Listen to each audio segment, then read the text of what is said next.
Alrighty, folks, it is time for Grand Prix Kaina City. We are in round one here, up against Opakana on red-white tokens, but not the more aggressive build you might be expecting. This is more of a mid-range deck, using some of the early token plays to kind of bridge up to big fours and fives, specifically big fives that can't be countered, to try and tackle this very control dominant meta. We are not on counter spells ourselves, but that doesn't mean that these cards are going to be absolutely nothing to us. So before we dive into the opponent's deck and then the match afterwards, if you want to check out the format for yourself, links are in the description below to all the key resources, especially the Custom Magic Discord, where you can check out the Revolution channels and play for yourself. So, red-white tokens and token decks in general have leaned a lot on Kitsune Matriarch as of late, for about almost a year now, and for good reason. Kitsune Matriarch is just a really strong one-drop. It really spirals out of control when left unchecked. The more tokens that you can spit out, the more that this just starts to go absolutely insane. But rather than being really in on a bunch of cheap 1 and 2 mana token generation effects, this deck is going to kind of skew a little bit more towards a top end curve. Now, there are still some 2s here, but this is the only turn 1 play. There's flags on high on 2 to make 2/1/1 soldiers and, can sacrifice to give a creature haste. There's the Ruins Awaken to make 2/1/1s and then can make another one from graveyard as part of the landfall ability. There's Advance of the Sainted March to make 2/1/1s, and then if they can defeat it, they make another 1/1 whenever they attack. So there's 11 dragon fodders here. There's still plenty of token generation at 2 mana, but otherwise, there's really nothing they're looking to do on turn 3 besides maybe Casus Belli to pick off a blocker and give their tokens +1/+0. Otherwise, a lot of the rest of their power is centralized at 4 and 5 mana. At 4 mana, they can play Ardor, Forefront of Freedom, to start spiraling their board out of control, anthem their tokens even further, and allow their tokens to swing the turn they're created. Leonis Excirtus, a card I was a little low on, but it is 4 mana for 3/1/1s at instant speed, so can put some blockers I may not, put some attackers I may not be expecting onto the board at instant speed, and then back that up with more pressure the following turn, can chain this into an anthem like Ardor or like Casus Belli. So also really good on turn 4. And then at turn 5, there's 3 copies of Astarian Architect of War, 5 mana 5/5 that can't be countered. At beginning of combat on their turn, they're going to make 3/1/1 Berserkers with lifelink and haste until end of turn that sack at the next end step. And 2 Eviva Grip Exec, 5/5 for quad red and 1, that makes a 2/2 red warrior whenever she enters or attacks, that exiles a top card of your library whenever it hits a player to impulse draw that card.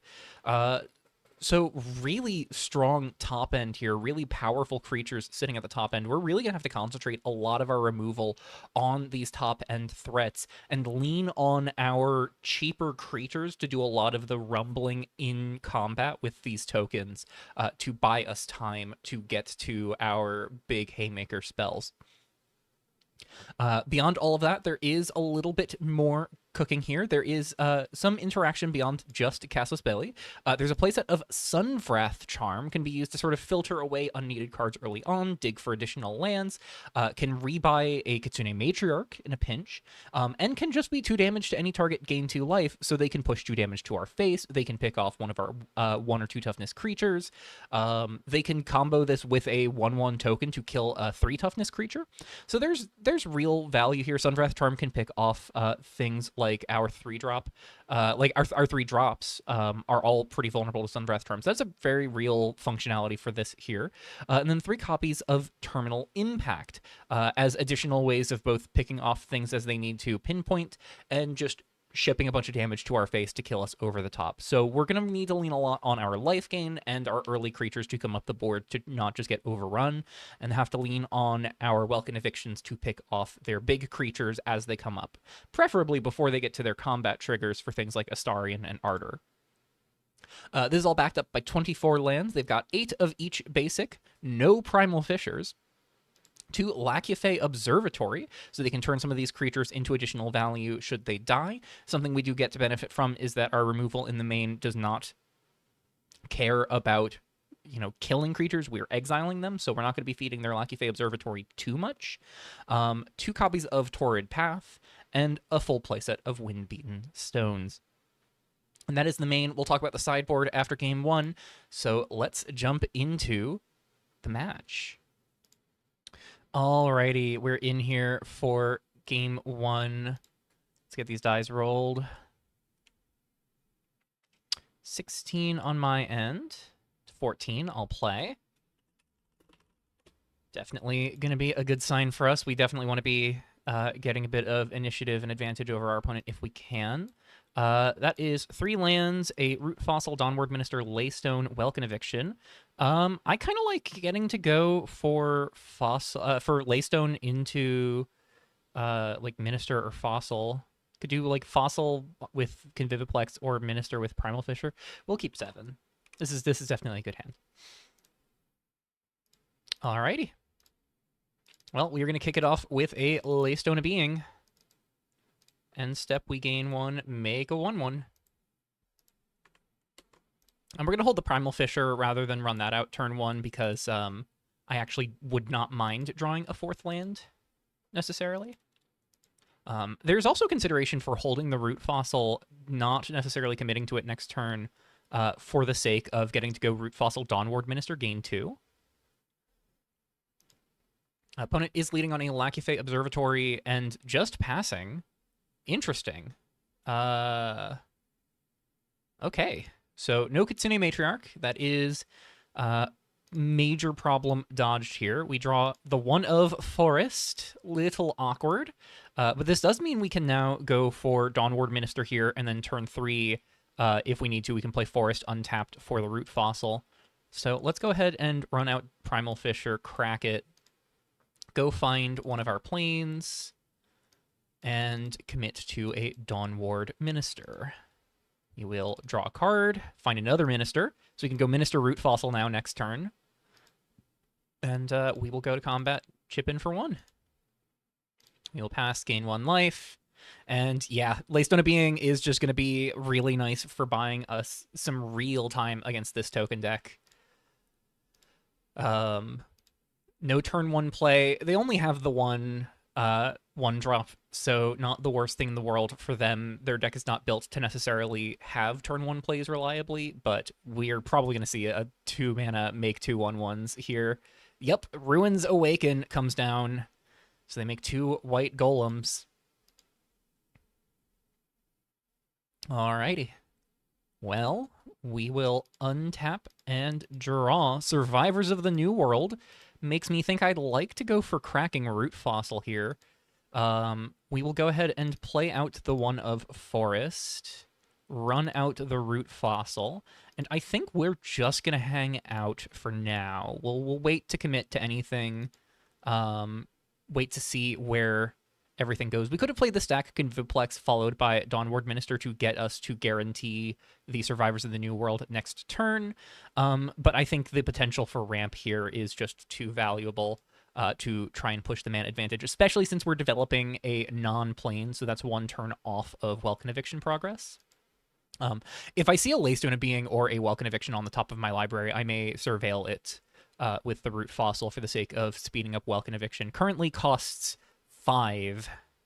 Will cost 4 when we put Stack Conviplex into play. Could potentially be a 3-drop next turn if we find a plains off of Root Fossil. If we find any land off of Root Fossil, really. They play another mountain, which means their 1 3-drop is off the table. No Cass's Belly here. They're going to have Advance of the Sainted March, though. So that is going to be pretty good for them. That is going to be 2 more 1/1s, and they've got this sitting around at 3 defense.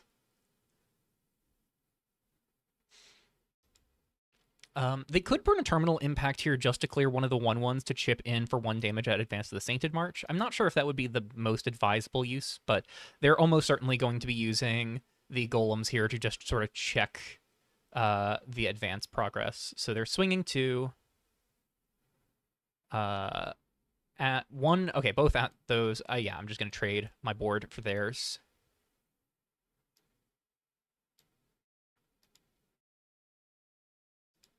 Fine by me. Do not want them to clear the advance if I can help it. At the end of their turn, we will go ahead and crack the root fossil. Do top 3. Oof, that is a whiff on root fossil. That's pretty unfortunate. We could... So see, 3 copies of Survivors of the New World is a lot of potential value. But I also don't know how much use there is in keeping 2 survivors, because I know that, like, we're only going to be able to play one thing next turn. We're going to play Helya Eulogist over the Dawnward Minister because this survives their 1-drops. But if they have Ardor, that is going to be a real problem for us.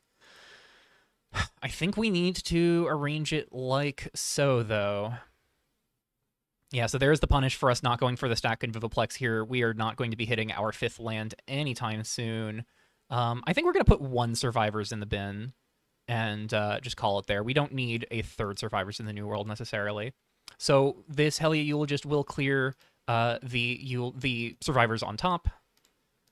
But otherwise, it's not going to be amazing. So we will Helya Eulogist...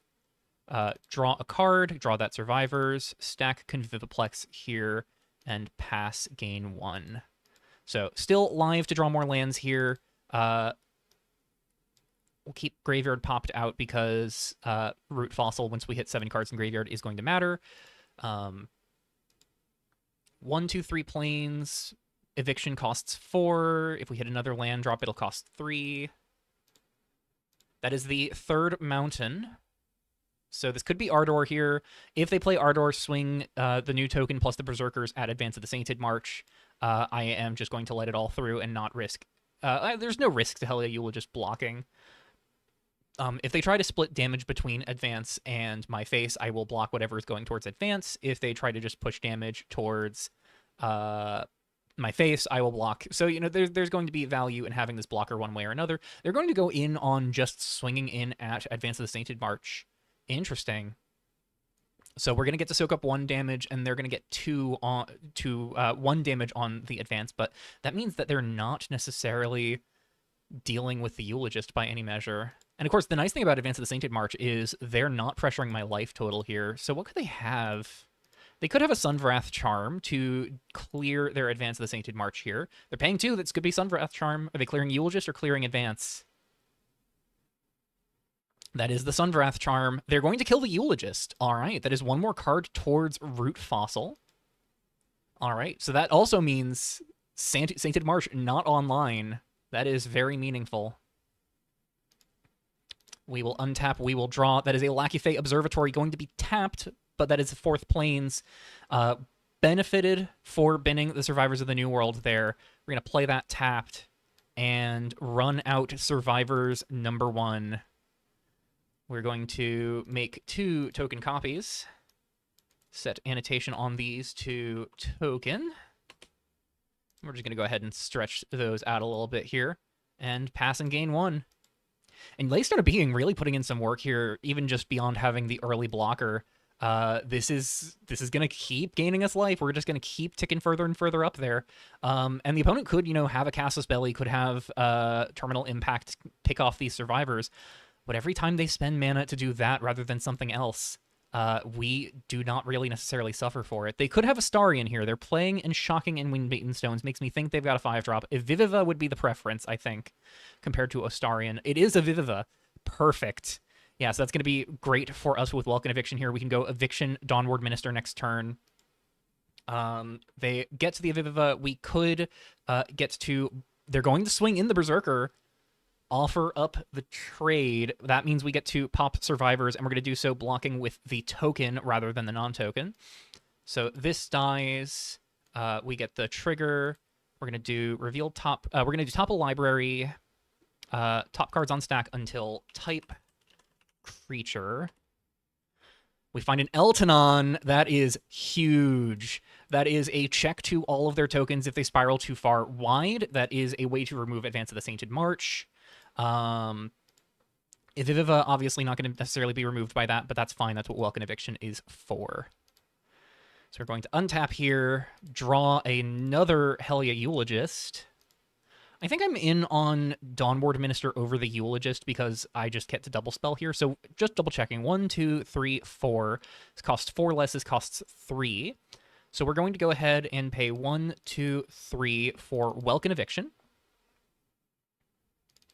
we're going to eat the Eviva. Maybe I do run out the Helia Eulogist just for the sake of soaking up the warrior token and only trading 1 body for it. But I don't know. I still like the Dawnward Minister just padding our life total a little bit more. We're gonna go for the Helia Eulogist, I think, because the Dawnward Minister gaining us life is also really good if we can find another Laystone. Get a more sizable body there, and the 3 toughness is pretty real as well. So we will go for Helia Eulogist here afterwards. Draw another land. So if we had gone for that before Welkin Eviction, we could have done Welkin Eviction, Helia Eulogist, and Dawnward Minister. Bit unfortunate that, but overall, not too shabby. We'll go ahead and play that Plains as land for turn and pass gain 1. Now, Rejuvenation Session is a very live draw. Opponent could find Astarion. This is not, them being completely out of this. Astarion is a very real draw here. Nice thing is, though, that if they give us a moment of getting to block and kill our Helia Eulogist, then we are live to surface Root Fossil.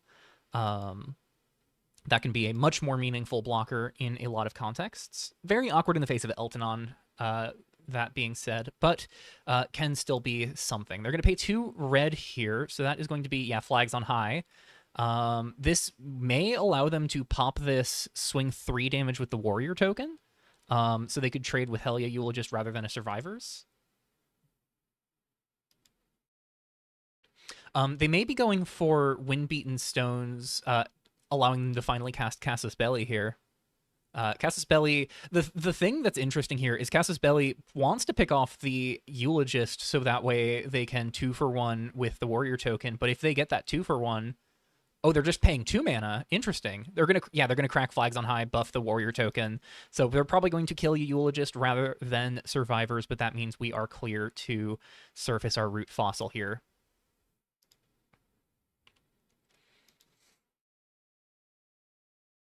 All right. 4-2. It is 3-2. There we go. Yep, so that is going to have haste, I assume, swinging in at the Advance of the Sainted March still, and they're going to try and kill the Eulogist here. Yep, they're going to chip in. We're going to double block like this. Let them kill the Eulogist.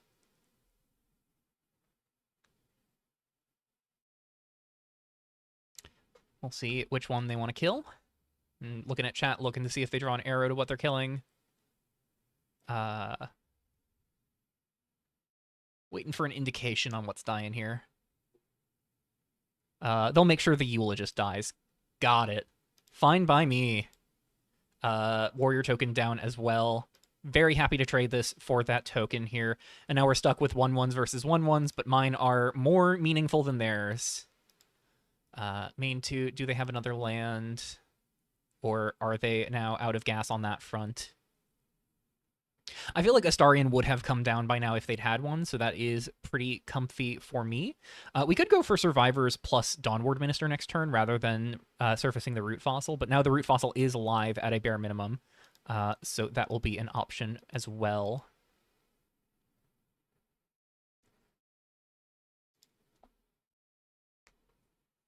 Opponent thinking on second main. It'd be very awkward if they were sitting on Kitsune Matriarch and just holding it, so possible that they're thinking about a Terminal Impact there. We'll untap, we will draw. That is another Welkin Eviction, so that's going to cost 5 less. That is 2 mana. If we chain into another untapped white source with Dawnward Minister, which is just another basic Plains, but if Minister draws us a basic Plains, that is a 1 mana Welkin Eviction that we get to hold up for Astarion. We're going to go ahead and run out Survivors number 2. And then we're going to go for Dawnward Minister. We will gain 2 and draw a card. That is the next basic planes. Welcome Eviction costs 1 now. I think I'm happy to start swinging in with some of these survivors.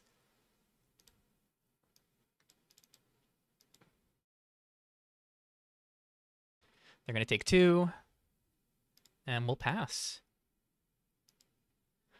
Eltonon still hanging out in hand. Welcome Eviction still very live if they've got Astarion. I'm going to have before combat just queued up here in case they drop Astarion. If they drop a Viviva, we don't need to necessarily have that, but just having that typed out and ready is going to be nice if they have Astarion, so we can just deny them the tokens. Getting to shut off Astarion entirely will be nice. They could still have Casus Belli. They're just going to call it there, and that is game 1. Who needs to deal damage? We can just gain life. I think I also missed a Laystone trigger at the end there. We just need to gain a bunch of life and completely stall out the board. Moving into sideboard, Looming Psyhawk obviously really good against tokens. The opponent does have a lot of removal for Looming Psyhawk. The 3 Casus Bellies, the 4 Sunwrath Charms, the 3 Terminal Impacts all deal with it. And then Shatter the Sigil out of the sideboard, Vow to Conquer theoretically out of the sideboard, Doctrine of Cleansing Flames out of the sideboard. Lots of potential ways to check a Looming Psyhawk. But even if we just get to trade Looming Psyhawk for like 1 meaningful token generation plus one of their artifact or creature removal spells, that can be enough in a lot of cases. We're going to go down the Synod of Sanctions. Those are also pretty good against some of their things, but I think Psyhawk just does what Synod does better in this particular matchup. We're also going to look at Fateful Ascent and Sanctum of Repression. Those are both pretty appealing, pretty interesting. We're also going to probably not care about Dorisha, care more about Eltonon. Eltonon, of course, didn't even need to play it there, but is a real big deal in terms of just clearing these token boards. A lot of their most meaningful things are 0 mana value, so we can kind of just get a pure 2 mana full one-sided board wipe there. So 66 cards in the deck currently. We've cut a Dorisha, we've cut Synods. We don't really care about the extra Dorisha, we don't care about Helia Leyspire, we don't care about Virtualized Onomastic. Onomastic actually really bad in this matchup where their top ends are intrinsically uncounterable. If we were to name those top ends, then it just gives them a free 5/5 to go with it. So looking at our options here, I can go down, we'll go down 1 Moonbeam Artisan. We'll kind of just like shave around the fringes, trim an Artisan, trim a Root Fossil, trim a Survivors, trim like 1 of each. Maybe we don't even necessarily trim Eulogist. Maybe we trim like Dawnlord Minister before Eulogist. Trim down a like Laystone Rejuvenation Session, just kind of like shave down the edges, leave specifically Eviction, Eltonon, and Eulogist untouched. Eltonon, obviously, because keyboard wipe, Welkin Eviction, general all-around good removal spell, and Eulogist because the more toughness and the alt mode, not necessarily drawing cards, is the most important thing here. Gaining the life, if our opponent has pressured us meaningfully, is going to be really important. So we'll rock it like that. Game 2 here, opponent is presumably going to be on the play. We'll wait to see how they decide this is going to go before we click on our hand. They have boarded in and gone up to 62. Interesting. Okay. Curious. So that tells me that they had more they wanted to board in than stuff they wanted to board out. I think they likely kept their top end. They're going to go on the play. So we're going to look at opening hands in just a moment. That tells me that they likely boarded in the like Shatters, the Vows, the Doctrines, and then probably just couldn't find enough things to trim. Doctrine's the easiest thing to trim for because they can just trim down on other things. Looks like they have mulliganed once. We have 4 lands, Session, Artisan, Fateful Ascent. We can keep this. It's a little sluggish, but we will rock it. Opponent is keeping 6.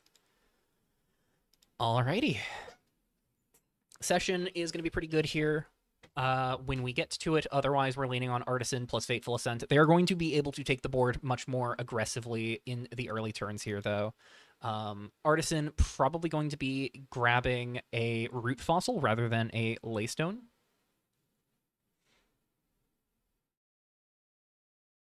They do have the Lackey Fae Observatory. Once again, no Kitsune Matriarch. Very good for us. We find Sanctum of Repression. That is another really good piece of interactive tool here. We will go ahead and play Hopeful Soul Space and pass. So we got Sanctum, we've got Fateful Ascent. That's 2 removal spells sitting here. We can go ahead for either of those on turn 2 by playing the Plains, depending on what they have. If they have Advance, I will probably Sanctum it. Otherwise, I may leave up Fateful Ascent. Flags on high, I don't think I particularly care about. In that case, I think I'm going to go for Hopeful Soul Space here. Because I could be concerned about, needing to hold up Sanctum for Casus Belli is a potential thing to hit. We will untap Hopeful Soul Space, draw Dawnward Minister.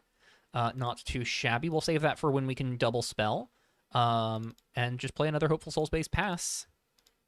Taking it slow. Opponent does have some time here.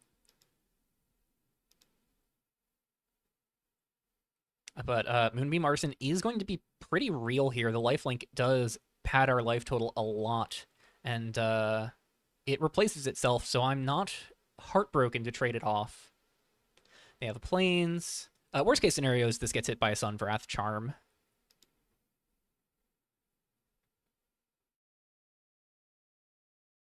They are going to pay 2 white mana. That tells me this might be Advance. Yeah, that is Advance of the Sainted March. Yikes. That's going to be a problem. Well, unless they invest a Terminal Impact here, which seems like a risky maneuver, they don't necessarily get to clear Advance this turn. They're putting 1 counter on that, I assume, because they are going to be swinging 2 at it.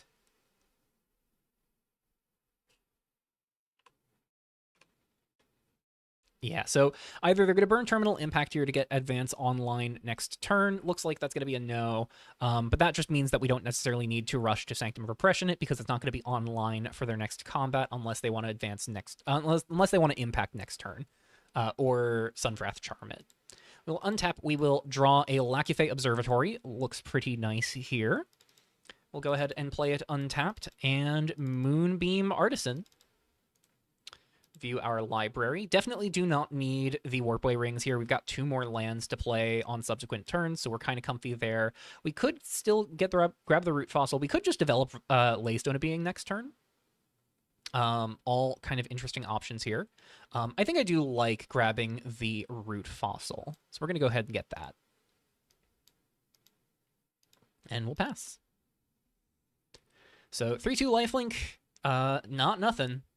Now, if they have Casus Belli here, that is going to be able to pick off the Moonbeam Artisan, but then we get to either Fateful Ascent or Sanctum of Repression it, and then couple that with Dawnward Minister to gain another 1 life, or sorry, to gain another 2 life, and draw a card, and then Moonbeam Artisan will then come back. That is going to be Casus Belli, clear Moonbeam Artisan, so they get to push 6 damage to us, 2 at Advance of the Sainted March. So we are going to go down to 14 here. But I think I do like Fateful Ascent over Sanctum here. Yeah, they're going to do clear Advance of the Sainted March. The rest comes at me. 1, 2, 3, 4, 5, 6. Now, if they had had a Terminal Impact here, that would have been a good cause to just burn off the Sainted March and hit me for 10. But the fact that they didn't means that we are spared 4 damage here. And Advance is now online. So we could also look at Fateful Ascent, Sanctum of Repression, clear the Advance, but I don't think I want to Sanctum and pick up Moonbeam Artisan. I'd rather pick up the Dawnward Minister. We will untap, we will draw, we find a Welkin Eviction. So that's going to cost 5, that's going to cost 2 mana next turn, so we'd be able to do... Oh, yeah, we can do Session Eviction in a future turn here. That's going to be nice. We'll run out the Plains. I think I like Fateful Ascent on the Casus Belli more than I like the Sanctum of Repression here, in part because there's nothing for us to bounce for value on the Repression, and in part because I think leaving this on board for them to hit with another Casus Belli, or if they boarded it in to hit with a Shatter the Sigil, is going to be particularly annoying, and if we can avoid that, that would be preferable. So we are going to go ahead and Fateful Ascent. They get a chart.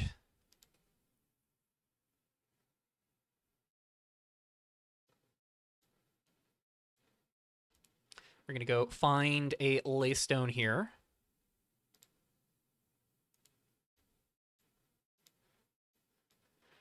And let us run out a Dawnward Minister. We find second Root Fossil, so that's one left in library. They do have four tokens here. Advance of the Sainted March is going to give them a fifth. Second Casus Belli is pretty devastating, as is Sunwrath Charm. But a second, any removal spell or Casus Belli is going to be pretty brutal here. But we do have ways to try and recover the board should that happen.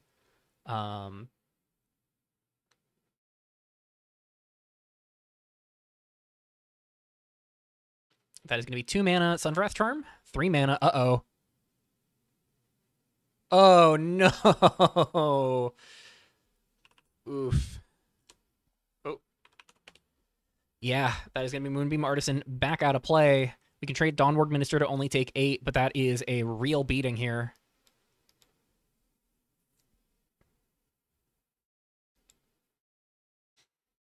If they have Terminal Impact, they could clear the Minister, but I think at this point we can comfortably say they do not have Impact in hand.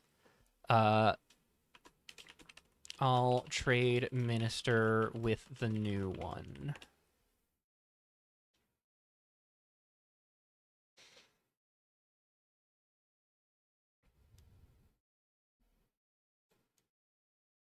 Yes, this is going here. We'll take 8. Ouch. Yeah, Eviction Session is going to be really necessary here. Eltonon would be an amazing draw here. We will untap.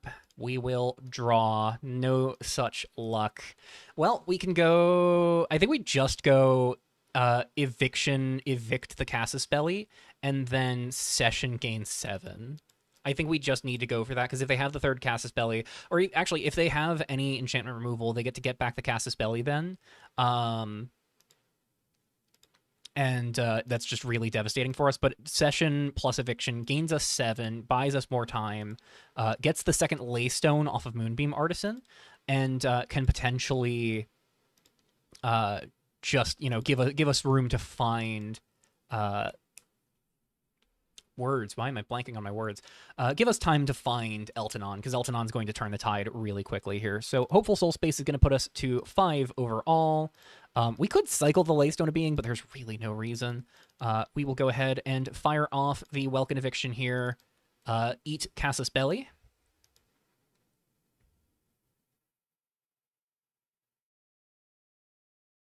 So that goes away. We get Moonbeam Artisan back. This gets tucked under here. This triggers. View library. Go find a Laystone. Now we will go ahead and Rejuvenation Session. And their anti-enchantment stuff costs at least 2, so Shatter the Sigil does not work here.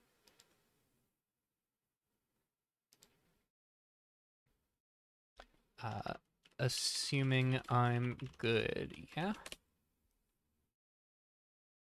Don't want to look at the top cards until I've got the all clear.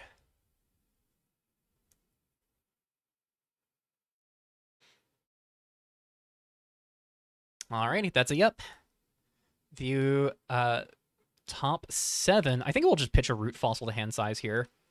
That is no Eltonon. Pretty rough. But that is second Eviction, Stack and Viplex, 2 Planes, Minister, Eulogist, Survivors. We're going to go ahead and reveal the Survivors for sure. I think we want to get another Eviction. That seems like maybe our best bet if we're going to miss Eltonon here. We could get our 7th land. What's the value in getting our 7th land here? Not much. We'll go ahead and just grab Eviction, I think. Yeah. We'll grab another Eviction, ship the rest to the bottom in a random order. Alrighty. Eviction survivors in hand, end step, discard, root fossil to hand size. You pop out graveyard, track the root fossil progress.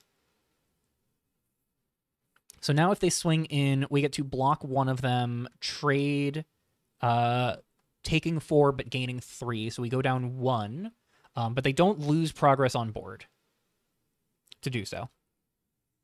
Their Lackey Fae Observatory is not live yet, which is nice. They do have a chart token, so they can dig for a 5th land if needed. They're going to pay 2 Sunwrath Charm. Yeah, Sunwrath clear the Moonbeam Artisan, so that is still going to be us going down to 10 here. And now they can just swing 5 and hold the mana up to crack the chart. Though I feel like if you're going to crack chart, you just crack it now. Because if you've got nothing else to do with your mana... They could Shatter the Sigil, get the Casus Belli.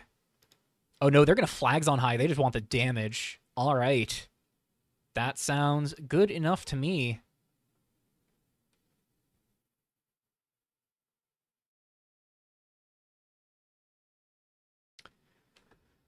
So they are going to chip in for 6. We're going to take 6 overall, 5 here, plus the 1 new Berserker.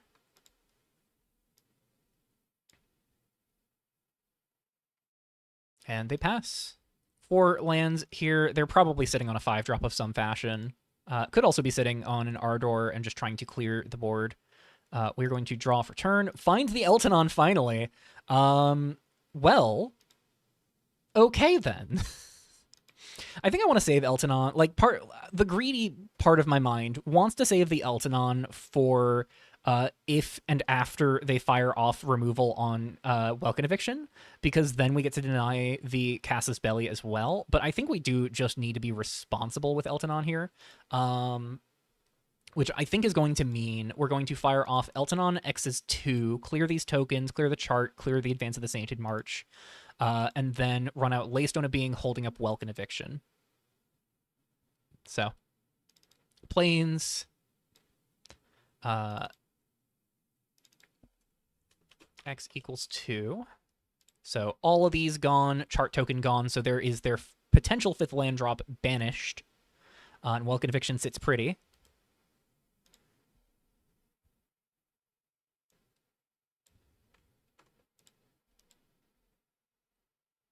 Eltanon on an adventure here. And then we'll just run out the Laystone of Being. And step gain 1. We've got 6 planes. Welkin Eviction is 1 mana, so we'll just queue up before combat in case they have 5th land plus 5-drop. Astarion would be a thing to be worried about. Evivivo would be a thing to be worried about. There is their 5th land. They did draw a land this turn because they've been missing land drops. Or they missed a land drop. Astarion, yeah. Before combat, I will evict him.